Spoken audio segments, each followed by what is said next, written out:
कर्म प्रधान विश्व करी राखा, जो जस करई सो तस फल चाखा। समस्त संसार कर्म की गति से बंधा है। कोई भी जीव किसी भी पल अकर्मा नहीं रहता। मनुष्य के जीवन का निर्माता वो स्वयं है। जो जैसे कर्म करता है वैसा ही शुभ या अशुभ फल उसे मिलता है। महादेव भोलेनाथ, कमल योनि ब्रह्मा जी और मैं भी इस नियम में व्यवधान नहीं डाल सकते। और इस नियम के संचालन का कार्य दिया गया है नवग्रहों को। वे निरंतर आकाश पथ का चक्कर लगाते हुए मनुष्य के पूर्व कर्मों के अनुसार फल देते रहते हैं।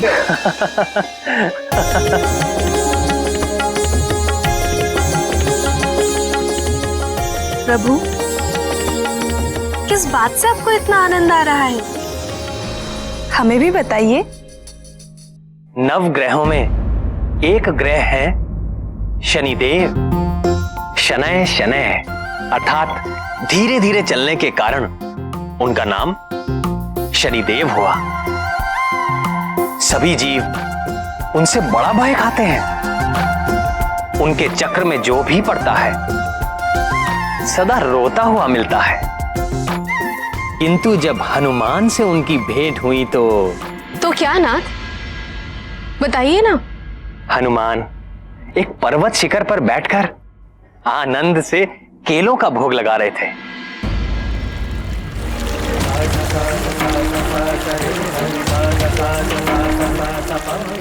तभी एक धीर गंभीर स्वर ने उनका ध्यान भंग कर दिया। केसरी नंदन,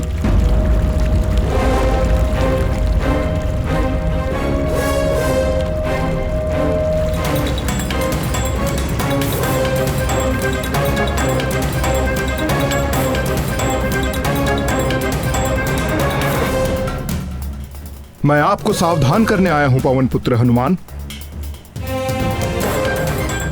आज से आगामी 7.5 वर्षों तक आप पर मेरा प्रभाव काल आरंभ हो रहा है। आप सावधान हो जाएं। मैं आपके शरीर में प्रवेश करने वाला हूं। मैं आपको प्रणाम करता हूं सूर्य पुत्र शनीश्वर, किंतु आप मेरे भीतर प्रवेश नहीं कर सकेंगे। तो आपको मेरे सामर्थ्य पर संदेह है बजरंगबली? आप सब प्रकार से सामर्थ्य हैं शनीश्वर महाराज,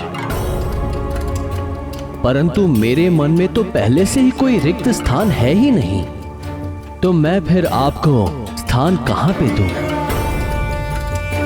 मेरे तन मन जीवन सर्वत्र में प्रभु श्री राम ही राम बसे हैं। आपको कदाचित ज्ञान नहीं है कि मेरे प्रकोप से मनुष्य तो क्या देव और दैत्य भी नहीं बच सके हैं। 7.5 के 2.5 वर्ष मैं जीव के पैरों में रहकर उसे भटकाता हूं। 2.5 वर्ष उसकी सिर में स्थित रहकर उसकी बुद्धि भ्रष्ट करता हूं और 2.5 वर्ष उसके मुख में प्रवेश करके उसकी सुख शांति धन संपत्ति सबका हरण करके उसे पूरा दरिद्र बनाकर छोड़ देता हूं। महाराज, मैं तो केवल उसी ज्ञान को अपने पास रखता हूं जिससे मैं अपने प्रभु के प्रेम रस में सदा लीन रह सकूं। शेष सारे ज्ञान को मैं अपने किसी काम का नहीं समझता। ऐसा है तो मेरी 7.5 का थोड़ा और ज्ञान ले लीजिए। अवश्य शनिदेव, कृपा कीजिए। जब मेरी 7.5 चलती है तो प्राणी दुख कष्ट और असुरक्षा से बुरी तरह से घिर जाता है। रोग और व्याधि उसे जकड़ लेते हैं। कभी सर पर छत गिर पड़ती है तो कभी उसके घर में आग लग जाती है। कलह का वातावरण हो जाता है। सब ओर असफलता और पराजय ही मुख फाड़कर खड़ी हो जाती है। कलंक और आरोप लगने लगते हैं। प्राणी अपनी सोच और बुद्धि पर नियंत्रण नहीं रख पाता। मेरे अधीन होकर वो क्रोध और आवेश में आकर अपनी ही हानि कर बैठता है। मन व्यथित रहता है, वाणी कठोर बोलता है, सुख नष्ट हो जाता है, संपत्ति का नाश हो जाता है, दुख, ग्लानि और शोक, इसके अतिरिक्त उसके पास कुछ भी नहीं रहता। सावधान हनुमान, आपकी 7.5 इसी क्षण प्रारंभ हो गई। यदि आप अपना निर्णय नहीं बदल रहे और आपने श्री राम के तुच्छ भक्त से ठान ही ली है, तो आपका स्वागत है शनीश्वर। आपका जो नियम है आप उसका पालन कीजिए और मुझे जो करना है मैं वो करूंगा। आपको पीड़ा देने में मुझे कोई रुचि नहीं है हनुमान, किंतु काल के विधान में मुझे यही कार्य मिला है और मेरे कार्य में कोई बाधा डाल सके ऐसा किसी के लिए संभव नहीं।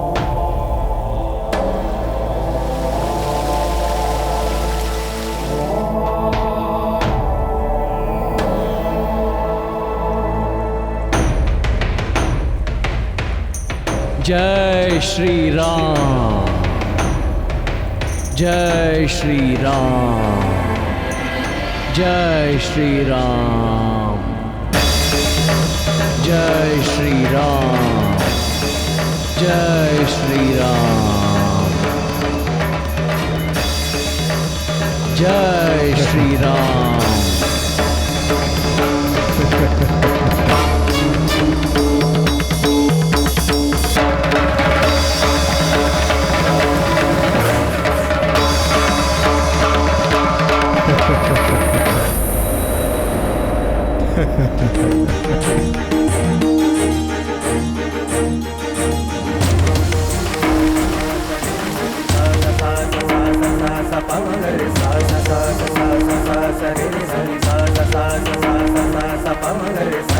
जय श्री राम।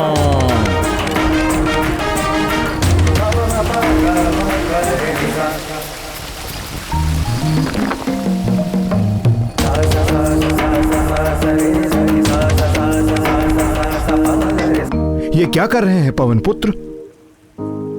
सिर में खुजली हो रही है महाराज। खुजली हो रही है तो तेल इत्यादि जैसा कोई उचित उपाय करो। नहीं नहीं महाराज, मेरे स्वभाव को यही उपचार भाता है। जय श्री राम।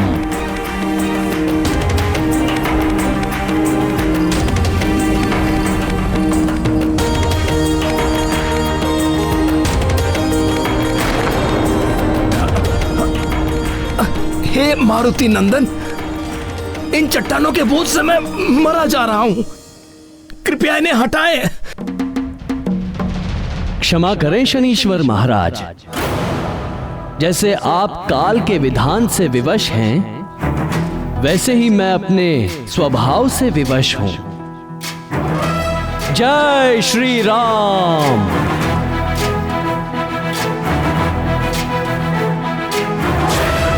ज्ञान गुण सागर जय कपीस दिवलोक उजागर, जय हनुमान ज्ञान गुण सागर जय कपीस दिवलोक उजागर। दूत अतुलित बल धामा, अंजनी पुत्र पवन सुत नामा, महावीर विक्रम बजरंगी, कुमति निवार सुमति के संगी। जय हनुमान ज्ञान त्राहिमाम बजरंग बली, जाकर मुझ पर मेरे प्राण निकले जा रहे हैं। क्या कह रहे हैं महाराज? आपको तो मेरे शरीर में 7.5 वर्षों तक रहना है, अभी तो 7.5 क्षण भी नहीं हुए। अपने प्राण बचा के रखिए। नहीं नहीं महाबली, मुझे क्षमा कर दीजिए। हे राम भक्त हनुमान, मैं आपके भीतर नहीं रह सकता। नहीं रह सकते तो निकल जाइए।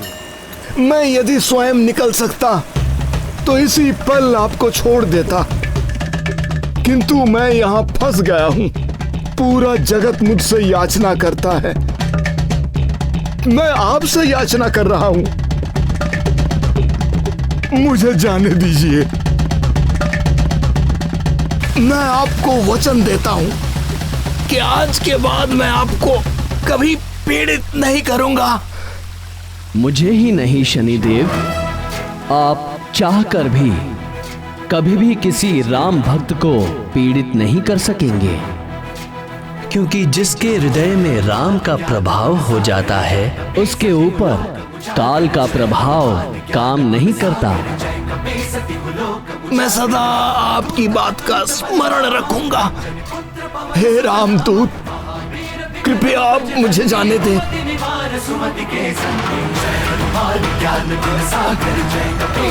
जय श्री राम।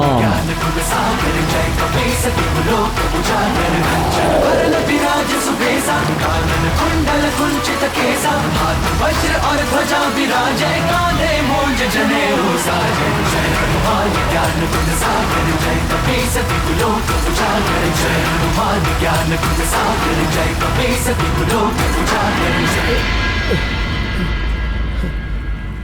हे राम भक्त हनुमान, क्या आपसे मुझे थोड़ा तिल तेल मिल सकेगा? मुझसे तो नहीं मिल सकेगा हे सूर्यपुत्र, पर आज के बाद आपके दुष्ट प्रभावों से बचने के लिए भक्तगण आपको तेल चढ़ाकर ही प्रसन्न करेंगे।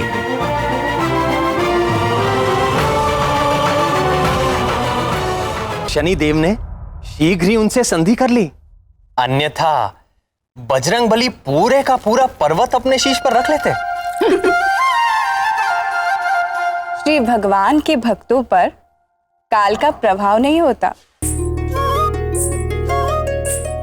कहते हैं कि प्रभु का नाम एक बार लेने से ही करोड़ों पापों का नाश हो जाता है।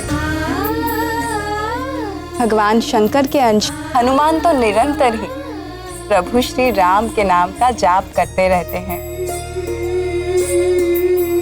शनिदेव उनका क्या बिगाड़ सकते थे? हृदयनाथ, क्या वास्तव में भगवान भोलेनाथ के अंश से ही हनुमान जी का जन्म हुआ था? निस्संदेह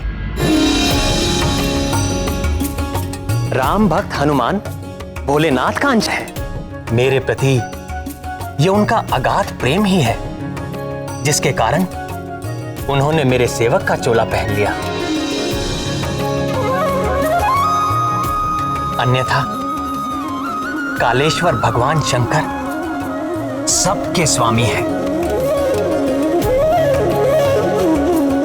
मेरे परम आराध्य हैं और मैं उन्हीं को भजता हूं। किंतु कमल नयन, भगवान भोलेनाथ की उस अंश को धारण कौन करेगा?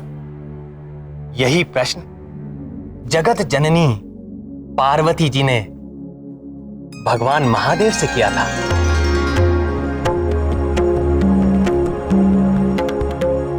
अब आप ही बताइए, भोलेनाथ ने क्या उत्तर दिया था?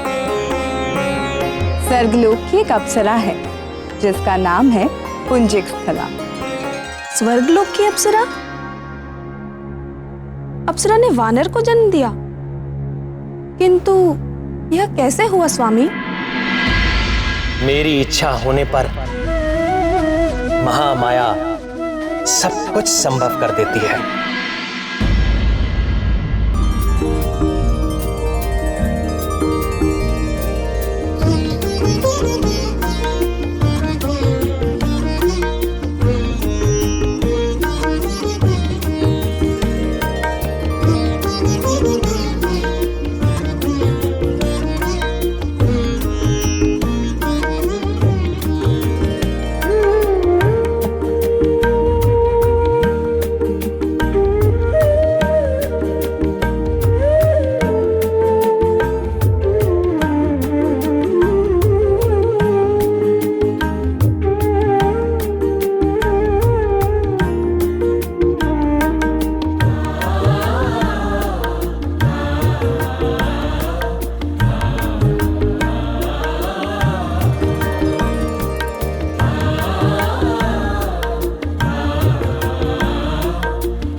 अति सुंदर, अति सुंदर। देवी पुंजिक स्थला, नृत्य कला में आप मेनका और उर्वशी से कहीं भी कम नहीं। यहां बैठे सभी देवता नृत्य के पारखी हैं, किंतु कोई भी आपके नृत्य में दोष निकालने में समर्थ नहीं। सब आपका अभिनंदन करते हैं।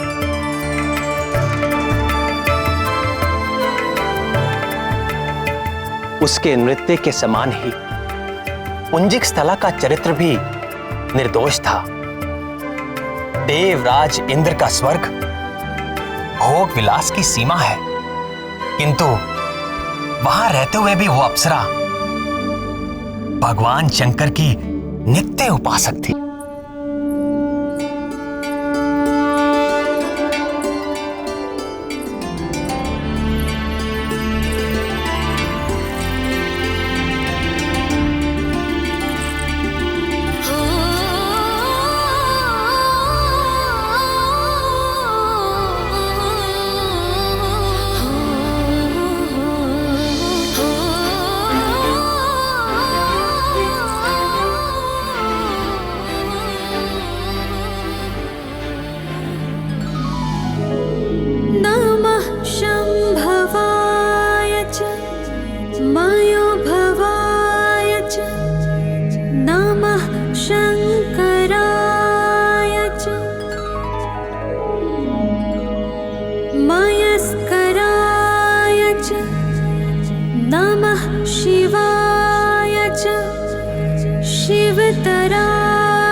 ब्रह्मणोऽधिपतिर्ब्रह्मा शिवो मे अस्तु सदा शिवो। तत्पुरुषाय विद्महे महादेवाय धीमहि तन्नो रुद्रः प्रचोदयात्।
ये तो वानर का शिशु है।